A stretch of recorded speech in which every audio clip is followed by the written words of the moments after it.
కనులు తెరవండి పరమశివ. ఇక మాకు చెప్పండి, తమరింత వ్యధతో ఎందుకున్నారు? మాత పార్వతి ఎక్కడున్నారు?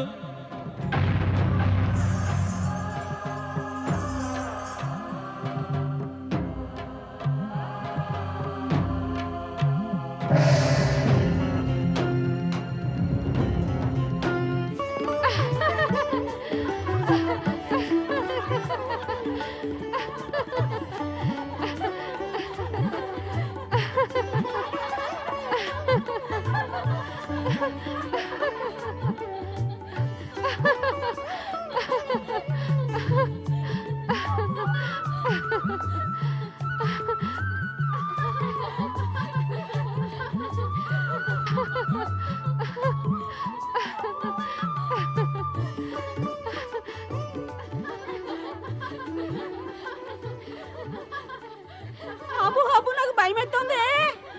అబ్బు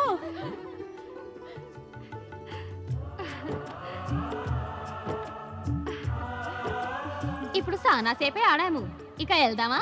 అవునాను, ఇక వెళ్దాం పదండి. నడవే పర్వతమ్మ, నడుమా అంట. నడు.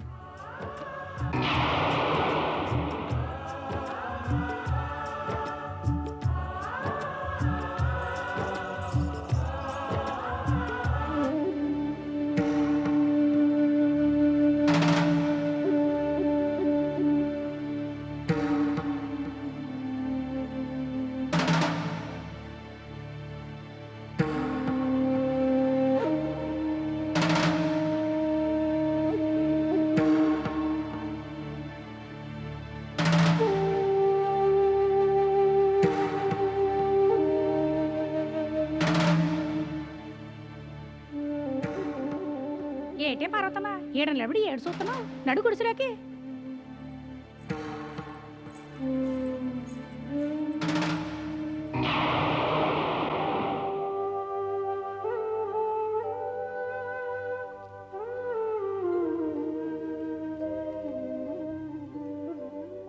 ఏటే పర్వతమ్మా, ఏటైనదేటి?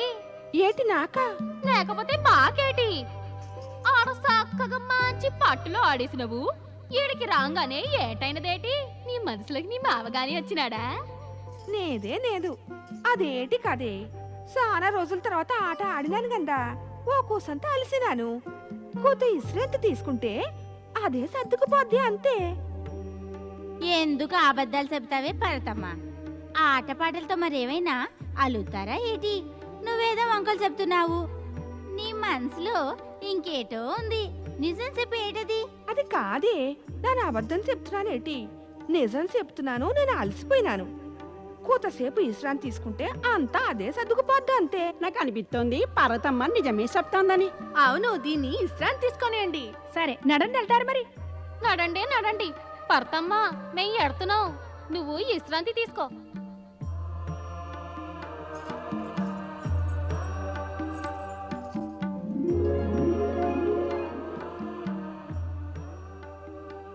దేవి పార్వతి,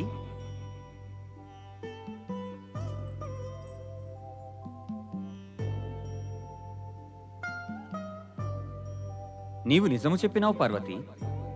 మేము లేక నీవు అధిక సమయం ప్రసన్నముగా ఉండలేవు. అటుల చూస్తున్నావేమి? వారు నువ్వా ఒక ఒంటరి పిల్లదాని కాడికి అట్టా దాక్కుని వస్తావేటి? నీకేటి మంచి మర్యాద తెలియదేటి? ఓరు నువ్వు. మేమా? నీకు మేం తెలియదేటి? అరే, నాకెట్ట తెలుస్తుంది నువ్వెవరో ఏటో? ఎల్లెల్లు ఇడి నుంచి నాకు అసలు తెలదు నువ్వెవరో ఏటో. ఇలా అసత్యం ఆడుట ఎప్పటి నుండి ఆరంభించినావు పార్వతి? అరే ఓరు పార్వతి, నేను పార్వతిని కాదు, పరతమ్మని.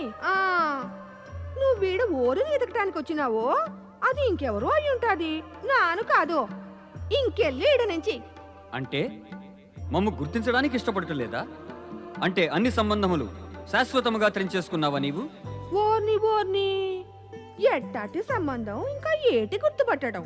ఓయ్, ఎవరన్నా ఇన్నారంటే ఏటంటారు? ఈ పిల్ల ఒక తెలియని మగాడితో గుసగుసలాడుతూ ఏటో చెప్తోంది అంటారు. నువ్వు వీడకి నా మాన మర్యాదల్ని మట్టిలో కలిపేయడానికని వచ్చినావేటి? పార్వతి, నీ ఈ ప్రవర్తన మాకు ఏమీ నచ్చలేదు. నీ ప్రవర్తనతో మాకు క్రోధం వచ్చినది. మాకు చేసినట్టి అవమానము యొక్క పరిణామము నీ అవశ్యం అనుభవించవలసినది.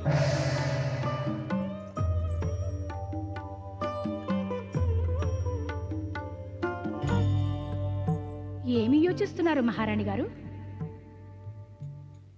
యోచించుచున్నాను. పుత్రుని మాత బహుశా ఇంత యోచించకపోవచ్చును.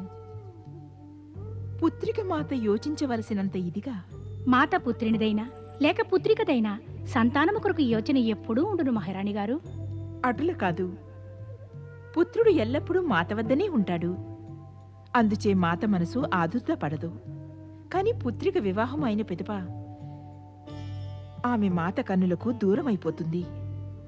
అందుచే ఆమె యొక్క సుఖదుఖాల చింతన మనకి తెలియకనే మనమును ప్రవేశము చేసి ఉంటుంది. అలా చెప్పండి. పుత్రిక పార్వతి జ్ఞాపకాలు బాధపెడుతున్నాయి మహారాణి గారిని. బహుకాలమైనది కదా ఆమెను చూసి. ఆమెకైతే మేము జ్ఞప్తికే రావట్లేదు. మహారాణి గారు, పుత్రిక తన పతిగృహమునకు వెళ్ళి ఇక ఆయనదే అయిపోతుంది. మరిక మాతాపితలకు ఆమెపై ఎట్టి అధికారము ఉండదు. ఎట్టి అధికారము ఉండదా? ఏ అధికారము గురించి చెబుతున్నారు తమరు? ఇప్పుడు పతికి కూడా తమరి పుత్రిక పైన ఎట్టి అధికారము లేకుండా పోయినది. ఆమె మమ్ము విడిచి వెళ్ళిపోయినది. ఇక మమ్ము గుర్తించుటకు ఇష్టపడటలేదు. విచ్చేయండి కైలాసపతి.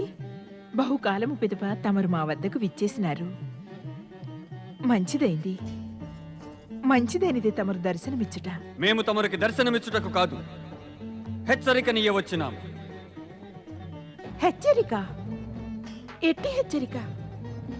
ఏమి చేసినది మా పుత్రిక? అవమానము చేసినది తన పతిని. లేదు లేదు, పతిని అవమానించేటటువంటిది కాదు మా పుత్రిక. అంటే మేము అసత్యం ఆడుచుంటిమా? కాదు కాదు, నా అభిప్రాయం అది కాదు. నేను కేవలము అనుచున్నదేమనినా పార్వతి అట్టే అజ్ఞాన కృత్యము చేయదు అని.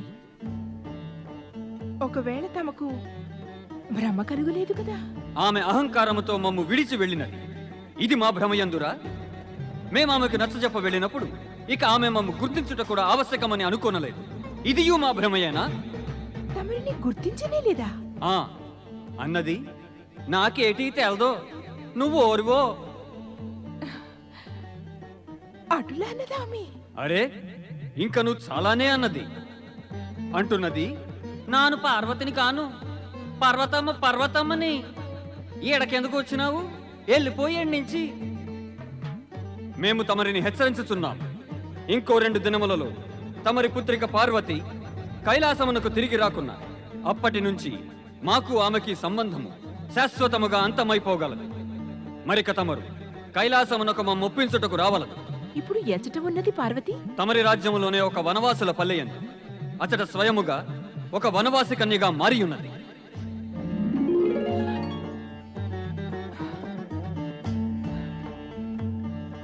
తక్షణమే పార్వతిని వెదకవలసిందే.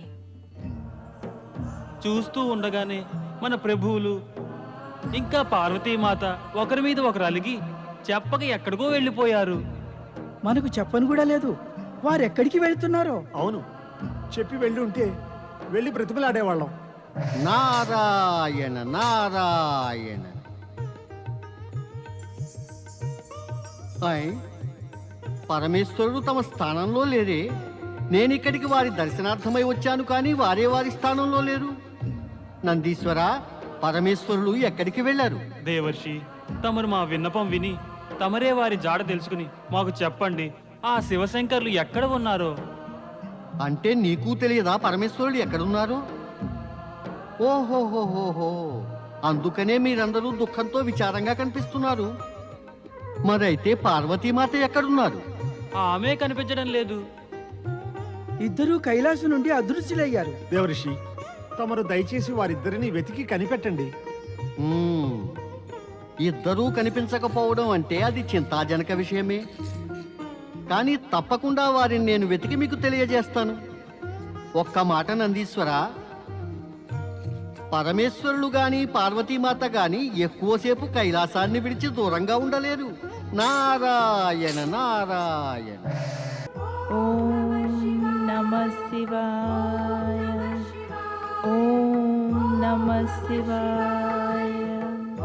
ఓం నమః శివాయ.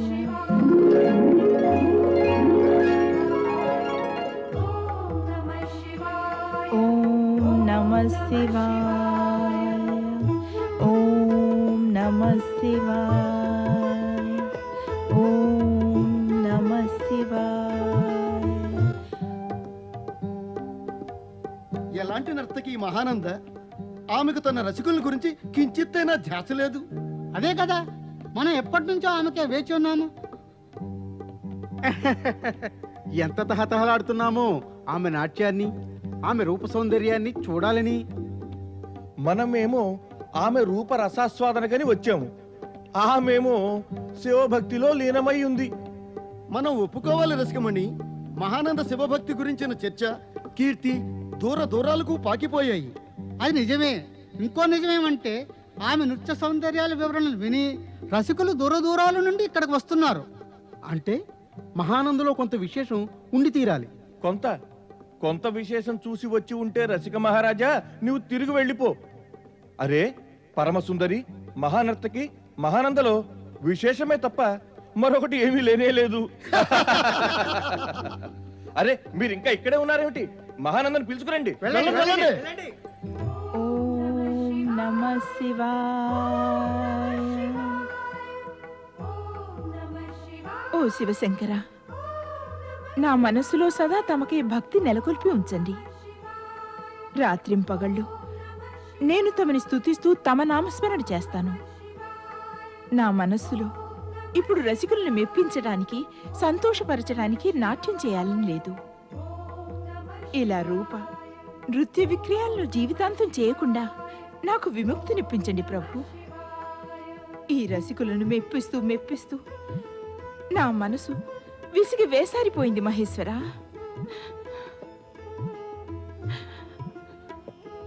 ఓం నమః శివాయ. ఓం నమః శివాయ. ఓం నమః శివాయ. ఓం నమః శివాయ. దేవిమణి, తమ రసికులందరూ తమకై నిరీక్షిస్తూ అలసిపోయారు. వారిలో అసంతృష్టి వ్యాపిస్తోంది.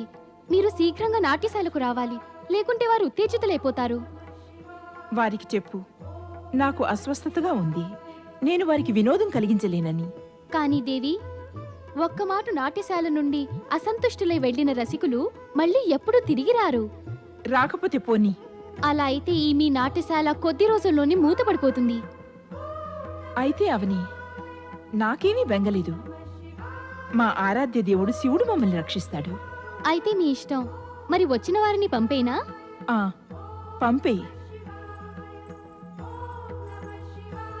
ఓం నమః శివాయ. ఓం నమః శివాయ. ఓం నమః శివాయ.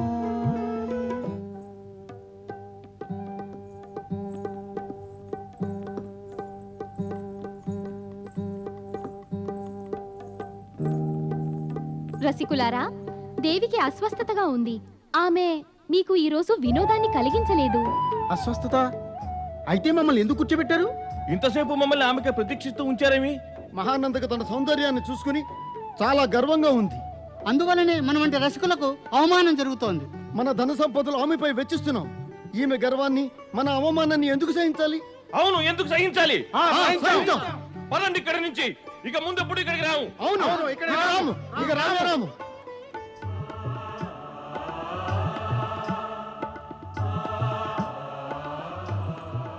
రసికరాజా, మీరు దేవి మహానంద సందేశాన్ని వినలేదా? అస్వస్థత వల్ల నాట్యం చేయజాలదు. సందేశం విన్నాం, కానీ మేమిక్కడికి ఆమె నాట్యం చూడాలని రాలేదు. కేవలం ఆమెను కలవాలని వచ్చాము. ఆమె ఇప్పుడు ఎవరినీ కలుసుకోదు. తప్పక కలుస్తుంది. మేము మహానంద యొక్క రూప సౌందర్యాల చర్చలు విని దూరదేశం నుంచి వచ్చాము. ఇప్పుడు ఆమెను చూడకుండా తిరిగి వెళ్ళము. మీరు చూస్తూనే ఉన్నారు కదా ఇక్కడ కూర్చున్న రసికులందరూ వెళ్ళిపోవడం. వారికి మాకు ఎంతో తేడా ఉంది. ఏమా తేడా? వారు కేవలం రసికులు, మేము మహారసికులం. వారు కేవలం దేహ సౌందర్యానికి ఆకర్షితులు, మేము మనో సౌందర్యాన్ని ఆరాధిస్తాము. అందువల్ల ఇప్పుడు మేమామెను చూడకుండా తిరిగి వెళ్ళము. అవసరమైతే రాత్రంతా కూడా నిరీక్షిస్తూ కూర్చుంటాము. సరే అయితే నేను వెళ్ళి మా దేవికి చెబుతాను ఎవరో హఠయోగి వచ్చాడని. కేవలం ఒక యోగి అని చెబితే చాలు. ఓం నమః శివాయ, ఓం నమః శివాయ. దేవి, రసికులందరూ వెళ్ళిపోయారు, కానీ ఒక మొండి వ్యక్తి గుమ్మం వద్ద నిల్చున్నాడు. దూరం నుండి మహానంద యొక్క రూప సౌందర్యాల చర్చలను విని వచ్చాడట. రాత్రంతా నిరీక్షించైనా ఆమెను తప్పక చూసి వెళ్తాడట. అద్భుత వ్యక్తి. ఇంత ముండి పొట్టు పడితే కలుసుకోవలసిందే మరి.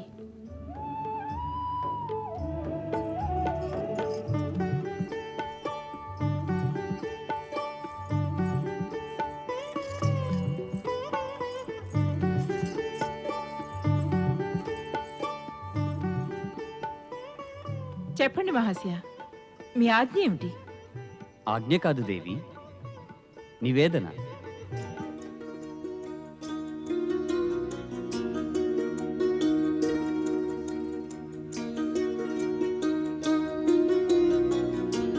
నివేదన మా కోసమా? మహానంద, నీ రూపలావణ్యాల కీర్తి మేము విని ఉన్నాము. దానికన్నా అనేక రెట్లు ఎక్కువగా చూశాము. నిన్ను చూశాక మా మనస్సెంతో ప్రసన్నమైంది. వజ్రాలతో పొదిగిన ఈ 4 కంకణాలు నీకివ్వాలనుకుంటున్నాము. వీటిని స్వీకరించు.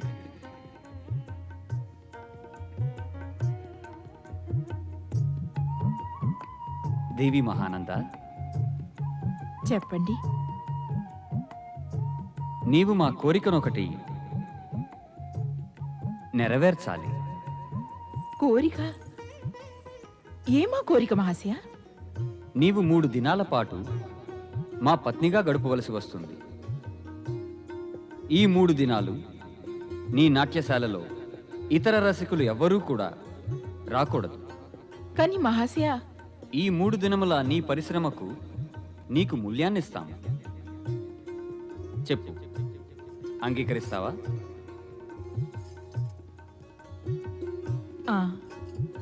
అంగీకరిస్తాను.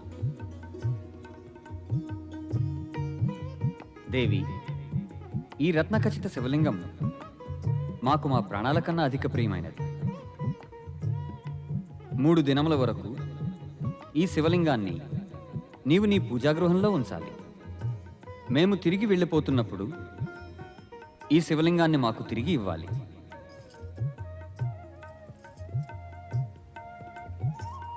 నేను ఆ పరమేశ్వరుని ప్రార్థిస్తాను, మీరెప్పటికీ కూడా తిరిగి వెళ్ళకూడదని.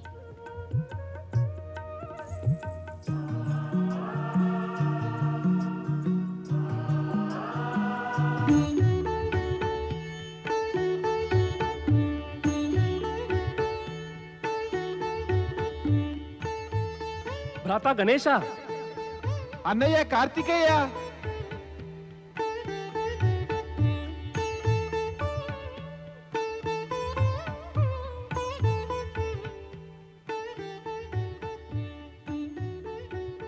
ప్రణామం అన్నా కార్తికేయ. ప్రణామం గణేశ. చాలా కాలం పిమ్మట మనం కలుసుకుంటున్నాం. అవునన్నయ్య కార్తికేయ, మీ దర్శనంతో మనసుకి ఆనందంగా ఉంది. ఇప్పుడు కైలాసానికి వెళ్ళి మాతాపితల దర్శన భాగ్యం కూడా పొందాలి. నేను అక్కడికే వెళ్తున్నాను, మాతాపితల దర్శనం కోసం. ఇది చాలా సుదినం గనుకనే మనమిద్దరం మార్గంలోనే కలుసుకున్నాం. ఇప్పుడు ఇద్దరము కలిసి వెళ్దాం. మనమిద్దరం ఒకేసారి మాతాపితల దర్శనం చేసుకుందాం. నారాయణ నారాయణ. దేవర్షి నారదులకు ప్రణామం. మిమ్మల్ని ఇద్దరినీ చూసి మనసుకి చాలా ఆనందంగానే ఉంది. కానీ విచారం ఏమిటంటే కైలాసంలో పార్వతీమాత పరమేశ్వరులు లేరు. నేను 2 మాటలు దర్శనార్థం వెళ్ళి నిరాశతో తిరిగి వచ్చేశాను. దేవర్షి, తమరు మా అన్నదమ్ములతో వేలాకోళం ఆడటం లేదు కదా? ఇది వేళాకోళమాడే విషయం కాదు కార్తికేయ.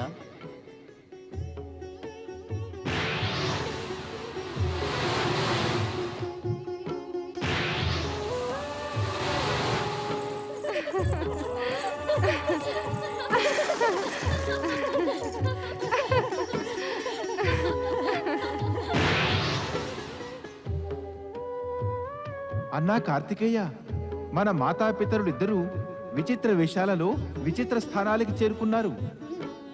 నేను వారెక్కడున్నారో చెబుతాను. నీవు పితాశ్రీ దగ్గరికి వెళ్ళు, నేను పార్వతీమాత వద్దకు వెళ్తాను.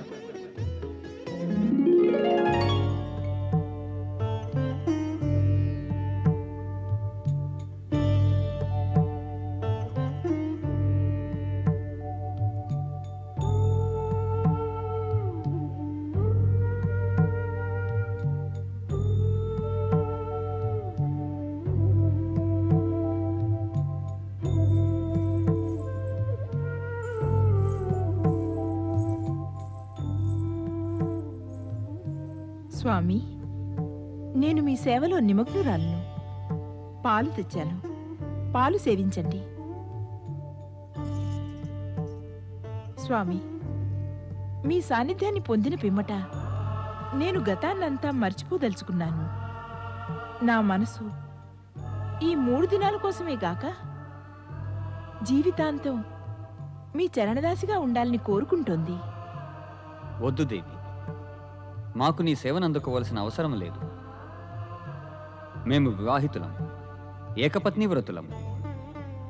నీ సేవను మేము గ్రహించజాలం. మేము కేవలం నీ శివభక్తి యొక్క కీర్తిని విని ఒక శివభక్తురాలైన నర్తకి యొక్క మనస్సును పరీక్షించవచ్చాం.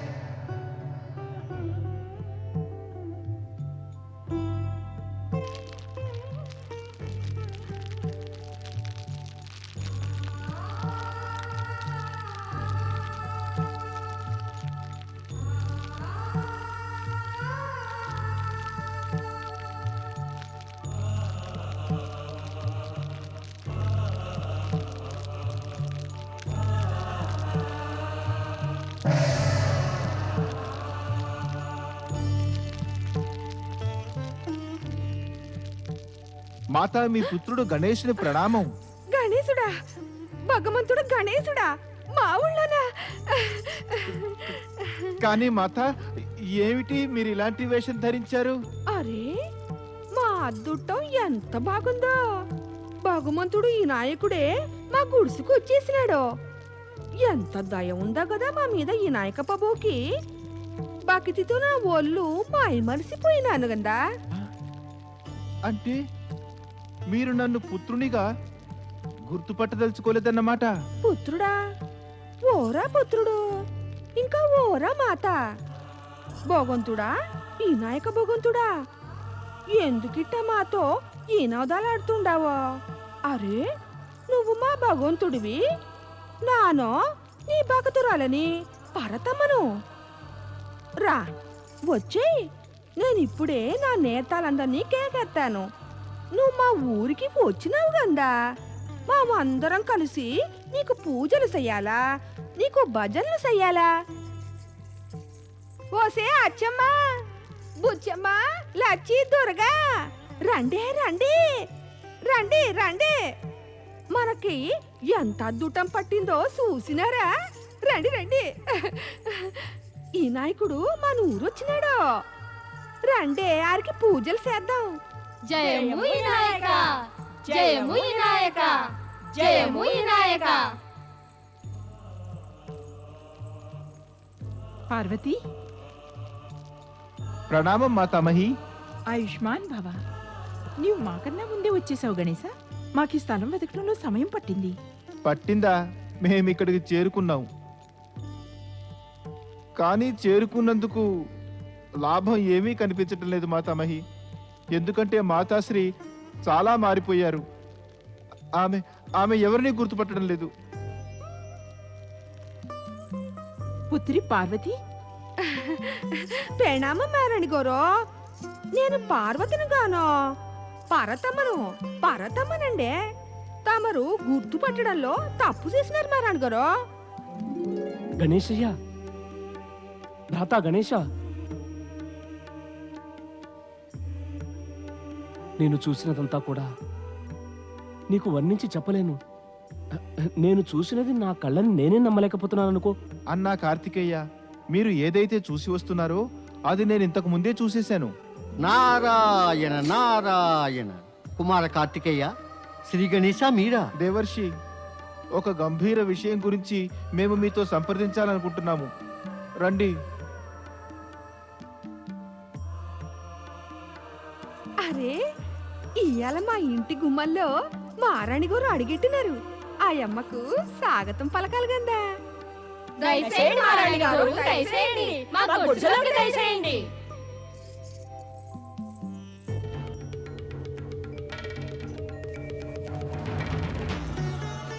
దేవర్షి, ఇప్పటికైనా మీకు తెలిసే ఉంటుంది, మా మాతాపితలు ఒకరి మీద ఒకరు అలిగి వేరే వేరే స్థానాలకు విచిత్ర రూపాలు ధరించి వెళ్ళిపోయారని. నారాయణ నారాయణ. తెలిసిపోయింది గణపతి మహాశయ. అయితే ఆశ్చర్యకరమైనది, ఇప్పటిదాకా మీకు అర్థం కాలేదు. శివలీలా రహస్యం మీకు తెలియదా? అంటే ఆ రహస్యం ఏమిటి దేవర్షి? ఆ రహస్యాన్ని స్పష్టంగా విడమర్చి చెప్పడానికే మాకు మీ యొక్క సహాయం కావాలి. నా సహాయమా? అది కూడా మీకా? నారాయణ నారాయణ.